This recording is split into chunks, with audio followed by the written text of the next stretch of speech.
Hey everyone, welcome to the Wildrift Patch 4.0, where we will be discussing the different changes and how it affects the current meta. And without further ado, let's get into it.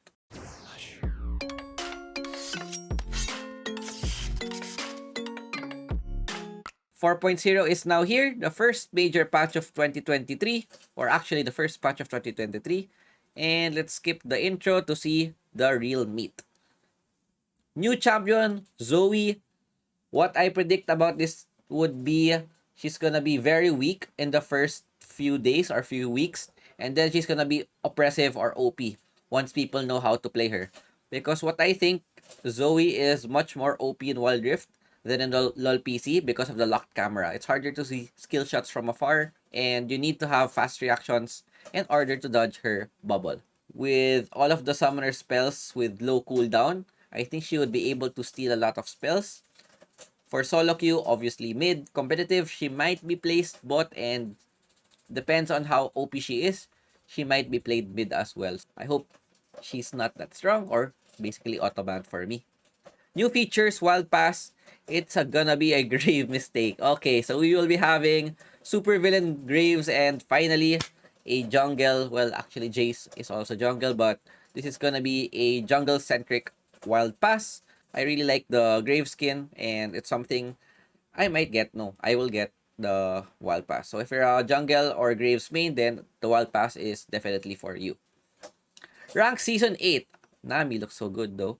So Glorious Crimson Nami will be the next season's reward, which is very good for support mains. I think this is the second support Glorious skin. First one was Lulu, then we have Nami. Looking good, pretty good also on rank. And yeah, if you're a support main, then this is a nice free skin for you. So rank will begin on January 16. So hopefully you are able to get your desired ranks, and good luck on the last few days. Role leaderboard and role score. Oh, this is a new feature. Instead of having champion leaderboard, there's also role leaderboard. I think this is fancy or a good addition for those who like to climb and show their role rank. This is just a good QOL change. Then Xbox game, people don't use this. And then when patch 4.0, we will be depreciating our support. Oh my god. Those who have older cell phones, then this might not be the patch for you. Game mode, Earth is back with the Lunar New Year, as you can see with the background. And what's new in Earth is, for those who are junglers, they now have an Execute Smite. So what this does is that it doesn't have any cooldown, and if the monster is reduced 800 or below, it automatically executes. 800 for the dragons, barons, and herald, then 400 for the red buff, blue buff, etc., etc. So what I think they're doing is they're trying to place a jungle in Earth. That's the newest change, because in the previous patches, no one gets smite in Earth. Mythmaker Workshop. So this is what I'm very scared about, because of the fact that there's gonna be a lot of good skins. Caitlyn is a really good skin as well, but I don't play ADC, so let's see. 2 lunar paper cuttings, 90%, 9.5 for 8. I'm a very unlucky person, so I'll just base it on this. 2 lunar paper cuttings, and then with that, you could get Caitlyn with 15 boxes. Oh my god. Or by earning 92 lunar paper cuttings. What's a box? So the old skins are for 8 paper cuttings. Oh, if you open 15 boxes. So 400 times 15. 6k wild core for Caitlyn if you're very unlucky. Is this true? Wow. Caitlyn is so expensive. Thank God I'm not Caitlyn main. What you can do here is get the old skins, which is Vayne, Teemo, Tristana, Sinjao, Diana, Sett, Jinx. Let me just scroll down if the new myth makers are available, like Gwen. What I want is Gwen, Camille. Okay. So Gwen, Camille, Seraphine, Zoe. I think they're not part of the gacha. Hopefully, if they're part of the gacha, then things will be pretty hard. Pretty expensive, I guess. But hopefully they're not part, and it's only Caitlyn. If it's only Caitlyn, RIP to Caitlyn or ADC mains that like to buy the skin, you have to spend a lot for this. And then next, we have the Lunar Feast, new event. Okay, champion changes. Let's go. Camille is getting a buff, I think, or a rework. First skill, after 1.6 seconds of the first empowered attack, Precision Protocol automatically empowers another basic attack. So what this means is that you don't need to press the first skill again when the empowered attack is available. This makes it easier for newer players because they only need to press it once, wait for 1.6, and the next attack will automatically be the empowered attack. This is good for new players, but for advanced players, this might be a nerf because you wouldn't be able to control when to use the empowered attack. Because usually, Camille mains do is after doing a auto attack, first attack, and then when the second empowered attack is available, they would want to use the auto attack before doing this empowered attack. What this change does is that you need to time it well. After 1.5 seconds, you use an auto attack and then it automatically empowers the next attack. This is quite a nerf for pro players, but for beginner players, this is good. The new tactical sweep, bonus damage applies on entire area effect instead of the outer half, making it easier for new players as well. I don't think this is a good change because this removes possible counterplay on Camille's damage. What the opponents do is they dash in or they go in tactical sweep to receive less damage. Now it applies on the whole area, which is something that you need to dodge entirely instead of just going into the Camille. If you do a sweet spot on the outer half, enemies are slowed and Camille is healed. So the only thing that you're reducing if you dash in is you reduce the healing and the slow. But otherwise, the whole damage will always happen even if you go in the inner cone. Then Hawk Shot, if Camille misses the initial cast, it is placed on a 3-second cooldown instead of a full cooldown. I think it should be a bit higher or halved because people should get countered by missing the hook shot. But I understand this is for the newer players who like to auto cast their hook shot, or sometimes people misclick. If hook shot is 15 seconds, then it should be at least 5 to 7 rather than 3. 3 is too short. And then next, recast. Upon releasing hook shot, Camille's next basic attack against enemy champs within 3 seconds grants bonus attack speed for 5 seconds. So this is another newbie nerf, or actually it also works for advanced players. If they miss their hook shot or it gets dodged, you would still get additional attack speed as long as you hit the enemy champion. This is quite a good buff as well, and this is a bit of a nerf overall. They reduced the move speed by 5%, but they increased the duration by 0.5 seconds. Next would be Corki, Phosphorus Bomb. This is a good change to make Corki users use this more. But overall, Corki is still generally a very, very strong champion. Irelia, it didn't actually work in the last patch. Now it works, doesn't follow flashes. So you could possibly use your flash when Irelia uses her first skill in order to dodge the skill. Next is Kha'Zix getting another nerf on his first skill. Cooldown reduction 45% to 30. This would make him a bit weaker, but overall, if Kha'Zix could one-shot you, you don't even need this. But this is more for those isolated team fights. Kai'Sa, this is very scary because she's getting a 4 damage buff on her base damage, as well as a 5 damage buff on her scaling. Overall, it gives her a 9 damage buff, which is almost a longsword. And then, buffing Icathian Rain attack damage ratio. This is a minor buff, but her first skill is already very strong, especially against isolated targets. Not sure why they're buffing this, but this one I understand. Void Seekers a bit hard to hit, and this makes it easier, especially those who are going for the AP type. It scales with attack speed. If you're going for the Nashers or even for AD, then this will be a lot easier to hit. Then we have Lilia getting a nerf, very OP champion. Health per level, 112 to 104. If we do quick math, it would be 8. So it's an 8 HP nerf times 14. 102 HP nerf, quite big. And then her first skill got a bit of a nerf, plus made her clears a bit slower overall, but I think Lilia's still in a great spot. What they needed to nerf here is her passive or her first skill AP ratio, because it would be very annoying to play against once she's able to get her items, especially in the late game. Still a good champion, just nerfing her early game a bit. Next is MF. I don't know why they're trying to buff her AP from 10% to 16%, and then total ability power from 80 to 128. Wow, this is a 1.5% buff. And then bullet time, ability power ratio, 25 to 30, as well as 400 to 480%.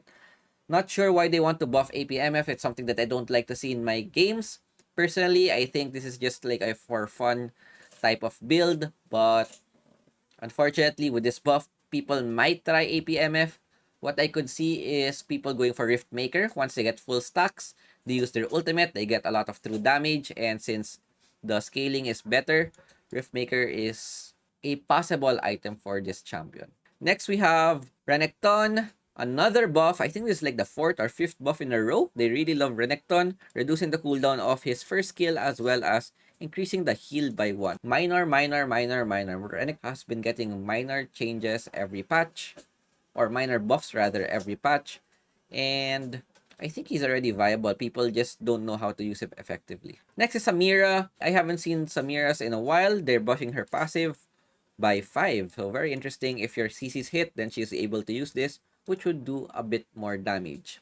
I think what Riot wants to do is they just want people to play a bit more Samira, because with the use of the repulsor or a lot of crowd controls, she has gotten a bit weaker. At release, she was very OP, but when people learned how to play her against her, she's not that effective right now. Shen getting a nerf. So they reverted the buff last patch. They pulled it down. So from 100 to 200, now it's 150. Same as this. Before it was 200, then 250, now it's 2 to 5. This is a valid nerf, but Shen's still gonna be very strong. And I think his main role right now is jungle, because he was able to farm pretty quickly. He's gonna get his level 5 and he could basically ulti any lane or counter gank. This is the best or the strongest counter ganking jungle just because of his ulti. Next, we have Shyvana.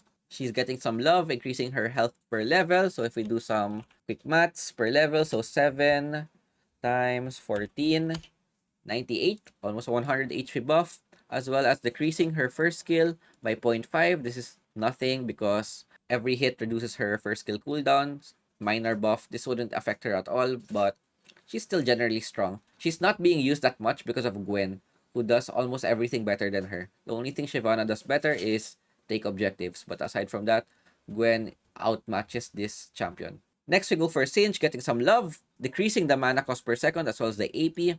I think Singe mains are very annoying to play against in solo queue.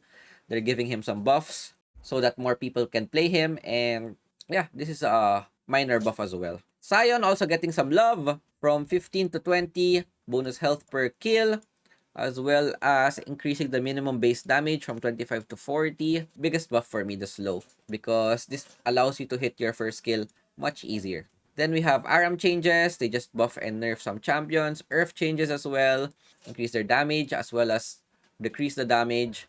One for all changes, Olaf, Sion, etc., etc. And then gameplay changes. Okay, next. Dawn Shroud. This is more catered to tanky supports, but I think this could also be used by junglers and Baron laners, because what this does is that it reveals enemy champions, deals damage, and has scaling on bonus health. So this is good on people who like to stack HP as magic damage. With a 3-second cooldown, this is actually very fast, 3 seconds, and you could always proc this passive. When you immobilize a champion or are immobilized, then you would damage and reveal nearby enemy champions for 3 seconds. I think this is a good item for those who like to play carry tank supports like Alistar or Leona. And this is a must item to get if you're facing against Akali, because of this reveal all nearby enemy champions. This counters her second skill, not allowing her to be able to hide in the shroud. Pretty good item. The next is Randuin's Omen, getting a mini rework. What's here is the determination. When you're critically struck, 12% for melee, 8% for ranged of the pre-mitigation damage taken. Charges of determination for 5 seconds with up to a maximum of 500 charges. Okay. What this means, if you're hit, for example, you're hit by 100, the crit is 100, then you would get 12 stacks of determination, which could be converted to healing. This is good for Olaf actually, because with the second skill, the healing will be enhanced. But this is also counterable by getting anti-heal items. The next is Frozen Heart. I think this is the better reworked item, because what this does is that basic attacks and magic damage by you or inflicted upon you. So even if the opponents ignore you and you auto-attack the opponent, you would still give an attack speed slow. Up to 4 stacks or 36%. And 36% is a whole item. Basically, the ADC counter right now. I think this is gonna be nerfed a bit, and this is a must item to buy if you're facing against Kai'Sa or Vayne who does true damage. This is the best reworked item for me, and I think tanks will have an opportunity to come back in the meta just because of this. The only thing different is that they don't have any new AP item, but Fawn is a very, very good anti-AP tank item. Cosmic Drive, gotten some love. I think only Gragas uses this. Total cost is reduced as well as increasing the AP that it gives. Lord Dominic's minor nerf. Out of the 3 items, Cerillia's, Mortal, and Dominic's, what people use the most is Dominic's, and they just buy the Executioners. Morello getting a nerf as well. They made a mistake. It was supposed to be 70, but it was 75. Okay. Mortal Reminder getting some love. As I said a while ago, people just like to stick with Executioner and then go for the Lord Dominic. What this does is that it makes Mortal Reminder easier to access, and they want to promote people buying this rather than sticking to the Executioner. Visage, this is actually a big buff. Increases heal and shield. So this would work on Karma shields, Lulu shields, Lux shields, and this is going to be a viable item if you have a Shen in your team. Shen's ulti on you will increase by 30%, which is huge. This is also good on Set.